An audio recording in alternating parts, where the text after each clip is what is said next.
Hello, everybody, on what used to be Twitter, which is now X, Facebook, LinkedIn, all of the different platforms. You people on YouTube sitting over there as well, being very good, not getting up out of your seats.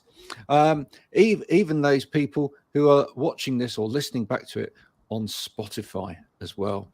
Thank you so much for taking the time to do that. Today, I'm going to be speaking to Helen. I'm going to be talking to her in a minute about her music, her beautiful wallpaper, her matching bed cover, and how she writes her songs. But first, let's have a little bit of frantic video-ness.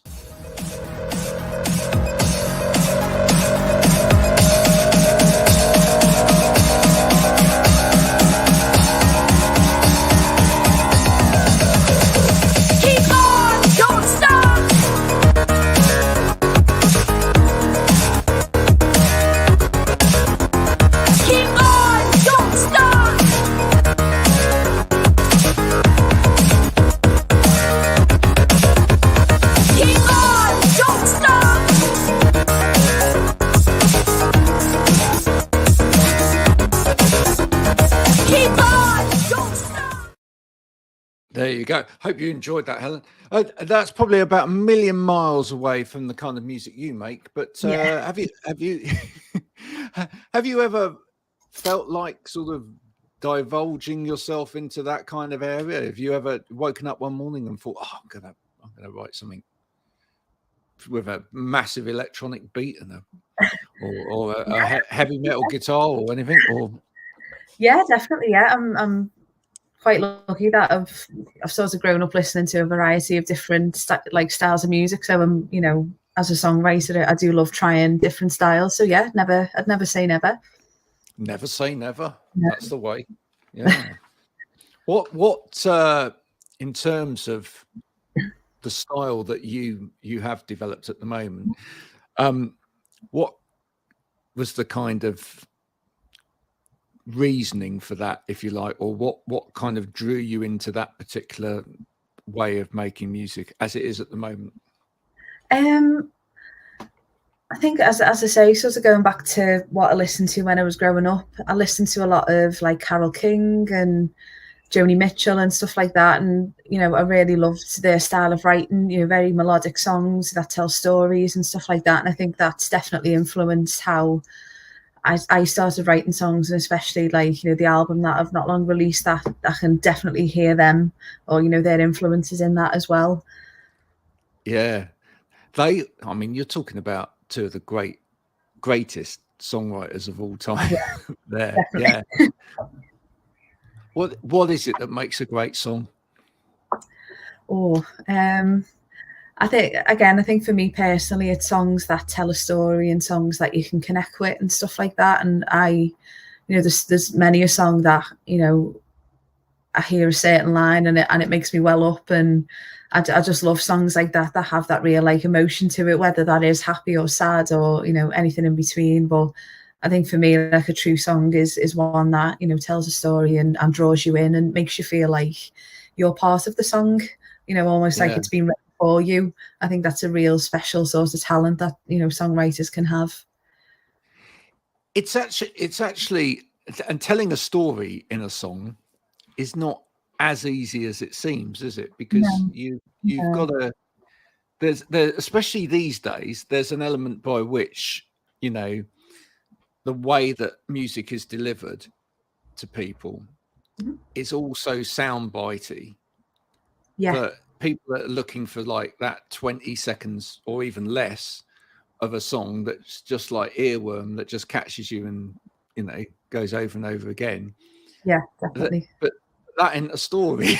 So if you're going to write a song where it's going to take somebody on a journey or has that story element to it,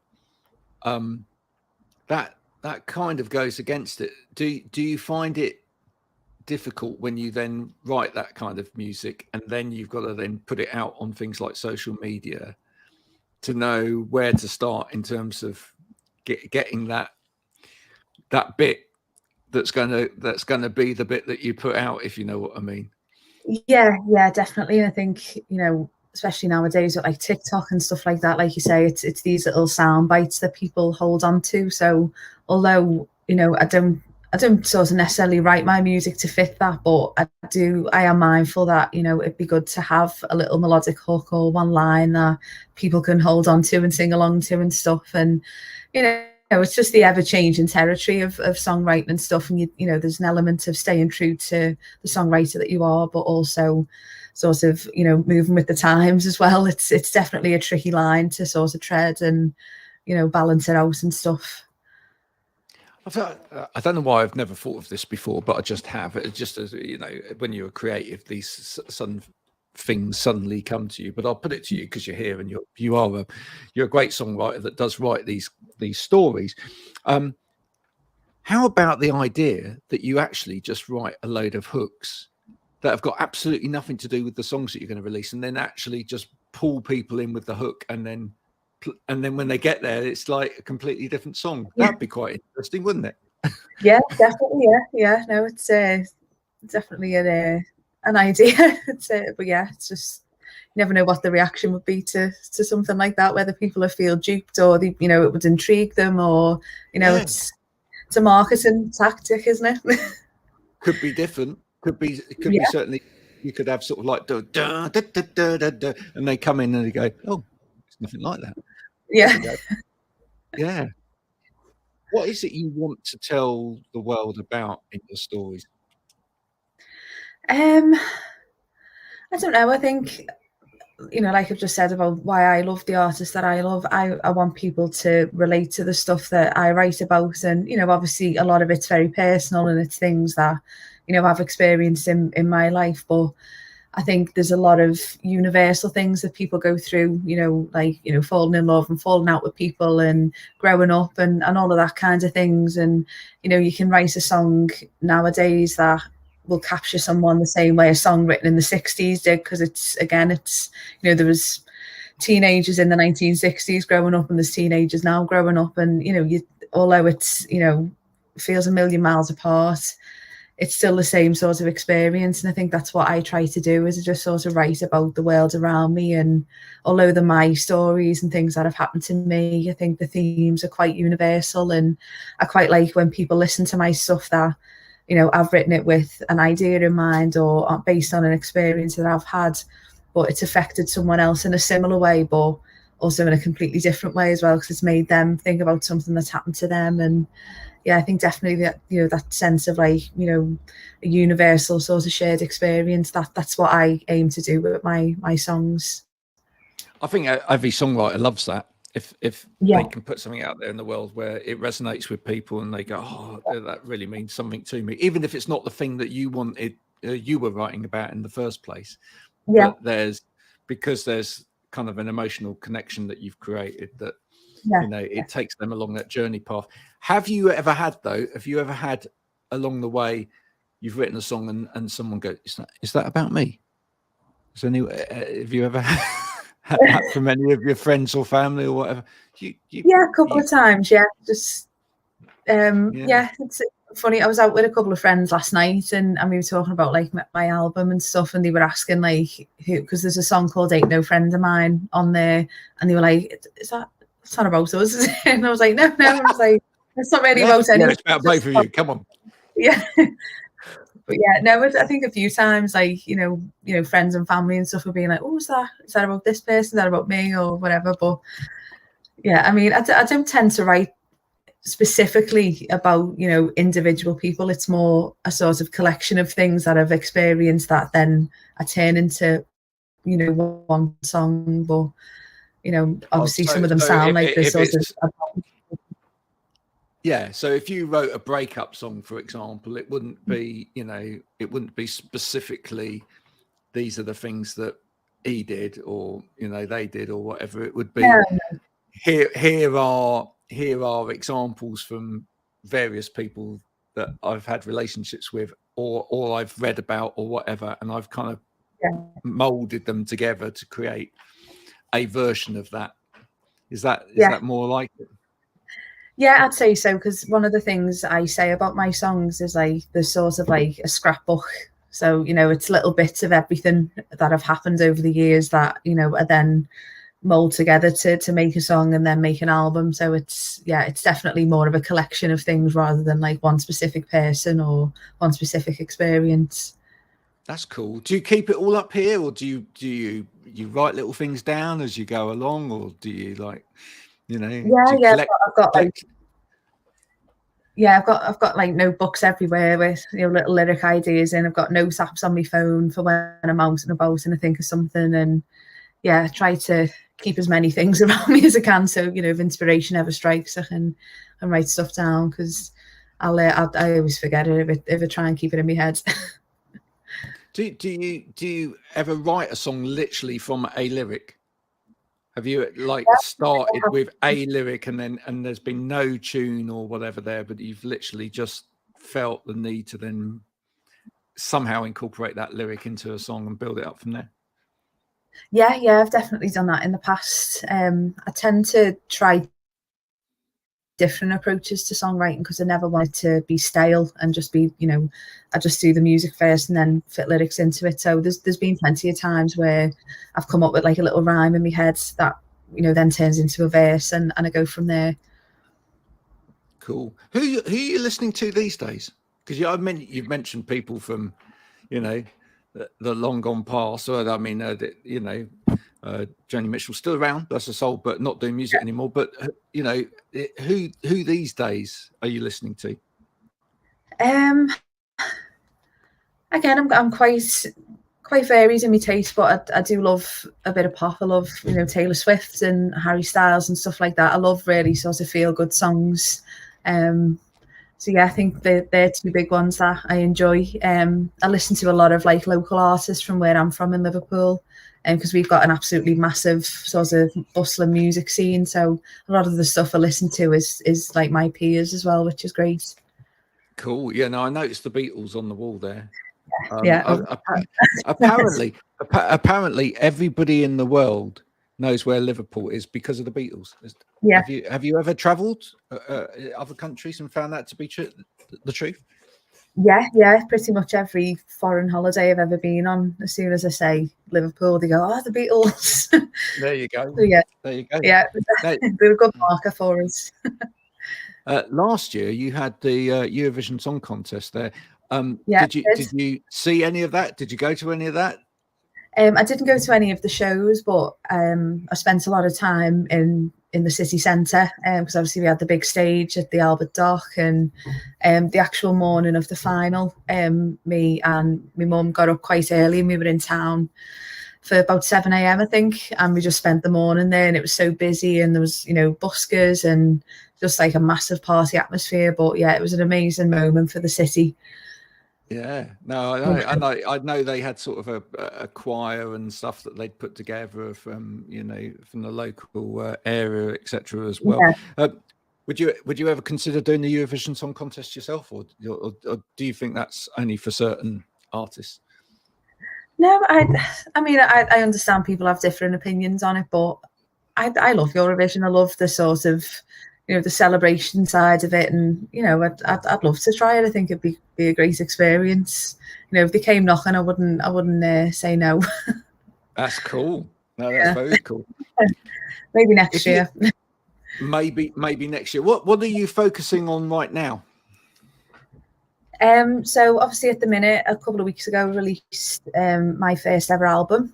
So at the minute, I'm still sort of on the come down from that, but I'm writing a few new songs. On the come down? No, you've spent ages making it. You gotta really still be living it. It's called Growing Pains. It is, yeah. Did you physically have growing pains, or is it literally, or is it just all of the heart? Yeah, it's all emotional growing pains. Some people do have physical growing pains as well, and that's really quite awful. What can listeners, if they've never heard your music before, what can they expect over the album? I know because I've just listened to it, but what's your kind of synopsis of your own work? I think with the album, again, it's like a sort of scrapbook of loads of different styles of songs, some pop songs in there, some more bluesy country songs, as you know, ballads, little acoustic songs and stuff like that. So I think it's a good mix of genres. The songs, you know, about heartbreak, about growing up, you know, leaving home, going to school, so all stuff like that. And I think people hopefully will think it's like a really truthful album and one that they can sort of sit and just relax to and, you know, enjoy, hopefully. Yeah, no, it's very I'd say it's quite emotionally charged, but it's a pleasant listen as well. And I don't mean that in any kind of bad way. I mean it's in the same way that you know, if you think about an album like Tapestry, it's a great listen. You know, it goes up and down in terms of emotion, but it's, you know, they're lovely songs, and you can sing along to it as well. What's your favorite Joni Mitchell album, by the way? Ooh. It's always a divider, that one. I know. Oh God. I don't know if I can pick one. Feel bad making a choice. Well, it's always. Do you go for like the really commercial stuff, or do you go sort of like more of the sort of way out jazzy type stuff that she? Where do you sit on that with her, or indeed like more of her early stuff, which is kind of more sort of more folky, more kind of angsty in a way as well? Yeah, I think probably definitely more of her sort of earlier stuff. But I'm sort of going through a process at the minute of expanding me Joni Mitchell sort of tastes, because takes forever, doesn't it? I know. I really got to dedicate time to it, but yeah, I think definitely her early stuff is the stuff that I sort of heard first. So I think I always find like the little snippets of artists that you hear first is the stuff that you hold on to the dearest. So I think I'll always have a sort of special place for, you know, for all of her early stuff, because that's what got me into her. When you're the kind of artist that you are, and obviously Joni Mitchell did this when she hit sort of the 80s, she really kind of you know, started to produce more electronic-y sounding albums as well, or albums with more of an electronic element in, which, you know, you have to. It was the 80s. It was actually the rule. You know, you'd be shot if you didn't do it. So it was. But do you feel like you might at some point? I mean, you alluded to it earlier on that you would try different styles, but do you think at some point you might steer away, maybe just for one album or something, from where you are in terms of what you're doing now, and maybe sort of have an album where a bit with more electronics and more of a, you know, keyboards and synths and stuff like that? Oh yeah, definitely. Yeah. As I say, you know, I don't want to pigeonhole myself in any way. So, you know, I'm definitely open to trying different styles, and you know, as well as like. Would you do it for a whole album though? Would you do it for a whole album as opposed to like maybe just like, you know, different types of sound on an album? Yeah, I think so, probably see from the album that you've written that you quite like the consistency of sound throughout the whole album. Yeah, I think that's quite important. Yeah, definitely. Yeah, and I think if it did sort of branch out into another style, you know, maybe something more electronic, I definitely sort of want to, you know, write a good chunk of songs. I wouldn't just do the one. So yeah, you know, and as well, you know, as we're saying, as well as like Joni Mitchell and Carole King, I'm a big fan of like OMD. You know, being from Liverpool, they're a massive band. Yeah. So, you know, that's another side of my sort of musical love, is that, you know, all the synths and stuff like that. And, you know, I love Ultravox and all of those like 80s bands as well. So, yeah, I'd definitely be open to, you know, having a completely different album to the one that I've just written, because I think that's how you develop as well as a songwriter and a creator. You know, you've got to be open-minded to different styles. Ultravox. Oh, hold on a minute. We'll just get Midge on the phone. Midge, can you do an album with Helen next week? Yeah. Okay. All right. No, that would be great. So we sorted that out. Oh, you never know, do you? You really never know. What would be one thing if somebody was listening to your music, one thing that someone would be quite surprised about you? Or maybe like an assumption that you think that people might make about you because of your music and the way that it sounds and whatever, that actually isn't you at all. I think based on, because you know, a lot of my songs are quite, you know, like you said, quite emotionally charged. So I think some, you know, maybe some people might think I'm quite down in the dumps, but you know, I'm actually quite a happy, bubbly person. So I always say at gigs, like, I have to do like a bit of a disclaimer that a lot of my songs are quite sad. But you know, are you actually? I mean, if you're on a night out, are you pretty much the life and soul of the party then? Would you say? Songs. Sorry, I don't know whether you heard that. There was a slight delay. I was saying on a night out, then are you pretty much the life and soul of the party then?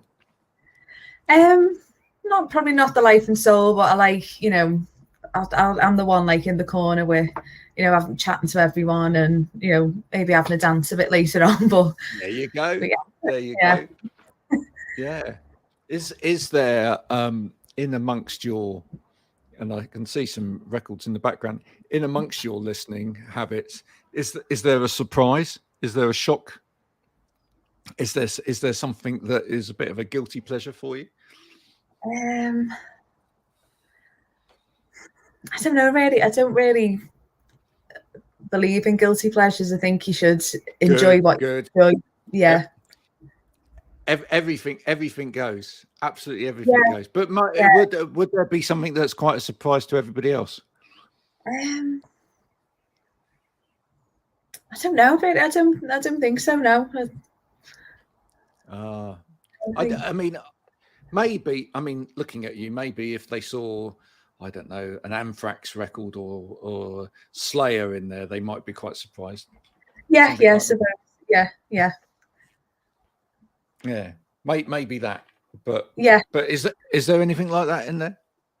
Not currently, no, but I have got a couple of friends who are in my sort of live band who are really trying to get me into Slayer and stuff at the moment. So are they? Oh, there you go. Yeah. I'll tell you what you ought to do. I'll tell you what you ought to do, because your music is so melodic and beautiful and harmonious, etc. Is when you play live, is you maybe should have just a frenzied 5 minutes where you just go heavy metal. Yeah, this has actually this genuinely has been a discussion in our band rehearsals, and they were like, at the end, why not just leave them all on a high? So you never know, maybe at a future live show we might throw that in. That sounds brilliant. I want to go now. When are you next playing live, Helen? So I've got a couple of gigs at the end of this month in the Cavern in Liverpool, obviously the famous Cavern Club on Matthew Street. So that's part of the International Pop Overthrow Festival, which is like an annual thing. So yeah, we've got 2 gigs there. And then in June, off to Sweden for a few days to play the same festival, but in Stockholm. So that's really exciting. Are you going to breathe in the Beatles when you're in the Cavern Club? Yeah. You're gonna feel that. Yeah. Which Beatle would you be if you could be any Beatle? I think George. I've always loved George. Yeah. I think he's my type of guy. He's just very chill, very quiet, but you know, he knows what he's doing. Came out with some lovely melodic lines as well. So I kind of get that with you. Yeah. I think about the best things for his songs, definitely. One for those lovely little subtle melodies that kind of stick with you. I can certainly see that. Well, now listen, it's been an absolute pleasure meeting you today. Thank you so much for coming and giving us a little insight into your music. What we need to leave people with is, if people want to listen to your music or get hold of your music, the best place to go to is that Bandcamp, because I noticed that not only can they listen to it, they can download it, and they can also order a CD. Is that right? Yes, they can. Yeah, you order a lovely little CD yourself. Yeah, that's on the Bandcamp. So yeah, just any streaming platforms you can get the album, and yeah, probably Bandcamp is the best place to go, I'd say, if you want a sort of a copy of it, like a physical copy. I'm going to organise that with you. But I need mine to be signed so it can go here as well. Yeah, of course. Yeah, no problem. All right, we will sort that out. So Yeah. you joined the wonderful board of music in the background, and also from the album, we'd like to put a song from the album onto the My Music podcast playlist so that people can find it along with all of the other songs that are on there. Which track from the album in particular would you pick, and why? I think I'd have to go with the title track, which is called "Growing Pains," because I think that it really encapsulates everything, all of the themes that I explore in the album. It's quite a nostalgia tinged song, but it's quite upbeat. It's got some nice saxophone lines in it and stuff like that, and I think it's one you can sing along to, but hopefully it also resonates with people as well. I love that. Love a good saxophone. Folks, Yeah. if you love a bit of in your music, you'd like to explore Helen's album, Growing Pains, please do head on over to the Bandcamp. I shall try and put the links to that when this goes out as well. Go and fill your boots. Make Helen's whole weekend by downloading, paying for it. And how many copies of the CD have you got? I've got about 35 left, I think. Let's buy all 35, please. Yeah, copies of the CD. If you could do that, so I only need 35 of you to go and do that. That would be absolutely marvelous. And then guess what? It will be sold out. Yeah, I'll be a sellout officially. And she will be a sold out artist. And every one of those CDs will be rare in years to come, because the next version of it will be a reprint. Yeah, those will be the original. Think about that. And, see? So when Helen's Golden Globe winner, or has won the Ivor Novello in years to come, and is playing Wembley Stadium, you will be able to say, I had one of the first Helen Maw CDs. Just think about that. Helen, it's been a pleasure. Thank you so much. And I didn't even mention your wallpaper. Wonderful wallpaper. Thank you. Yeah, amazing crazy room. Yeah. It's beautifully, coordinated and done together there. And you have a guitar in the background as well, which is always a sign of a true artist. Yeah. They have their guitar in the background. Folks, thank you so much for watching. Do go and check out Helen's music now. Go and buy those 35 albums and make her completely run out. We'll be back with more of my music very soon. Until then, look after yourselves. And if you've enjoyed this, please do press all of the buttons that are required in order to share this and follow, etc.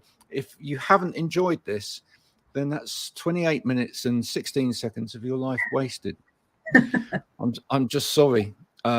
You'd waste that in the doctor's surgery easily. So just feel at least you were entertained. Until next time, bye.